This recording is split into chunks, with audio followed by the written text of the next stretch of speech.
Sometimes the thing that hurts us the most is the thing that saves us in the end.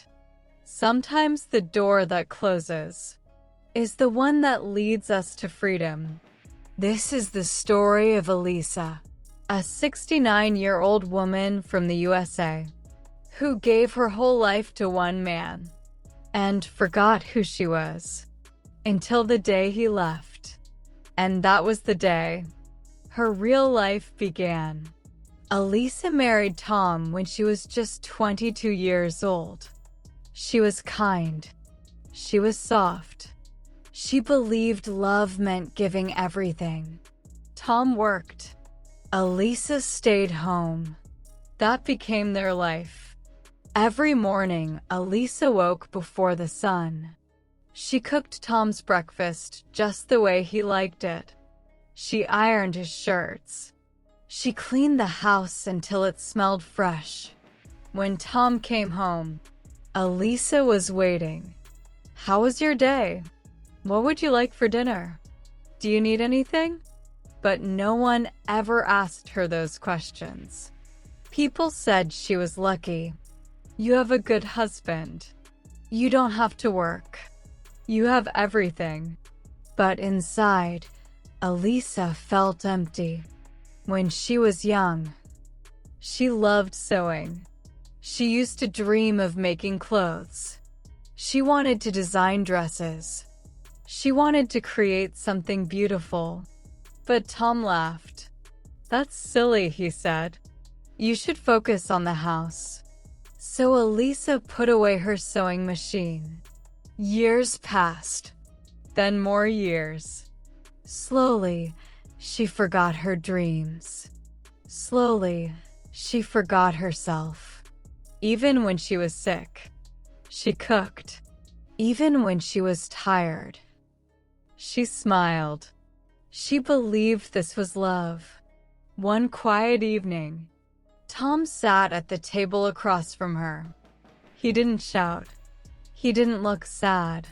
He just said, "I want a divorce." Alisa felt like the room went dark. "What?" she whispered. "Why?" "I'm tired," Tom said. "I want my freedom." Alisa felt her heart break. "I can change," she said. "I will do better. Please don't leave." But Tom had already decided. After more than 40 years, he walked away. When Alisa signed the divorce papers, her hands were shaking. She felt like her whole life had ended. After Tom left, Alisa stopped living. She stayed in bed. She cried every day. She forgot to eat. She felt old. She felt useless. She felt invisible. Her family tried to help. "You're free now," they said. But Alisa didn't feel free. She felt lost. For 6 long months, she lived in sadness. She thought, "My life is over." One morning, Alisa looked into the mirror. She didn't recognize the woman she saw. Her eyes were tired. Her face was sad. She asked herself, "Who are you now?" There was no answer. So she took a notebook and wrote one line. "I am still here." That one sentence changed everything.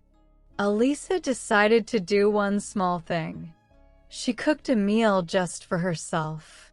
Then she opened a dusty box. Inside was her old sewing kit.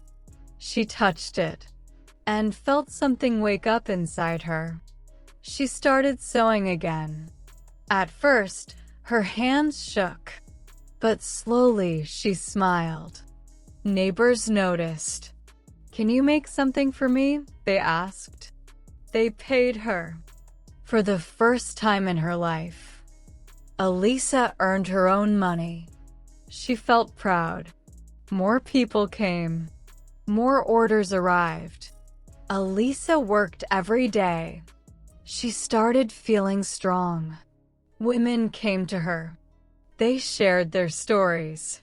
Alisa listened. She realized she was not alone. One day, Tom came back. "I made a mistake," he said. "I want you back." Alisa looked at him calmly. "I forgive you," she said. "But I choose peace." Tom left. This time, Alisa did not cry. Today, Alisa is happy. She works. She helps others. She lives for herself. She says, "Divorce didn't break me. It gave me my life back." Sometimes losing someone is how you find yourself, and sometimes pain is the start of freedom.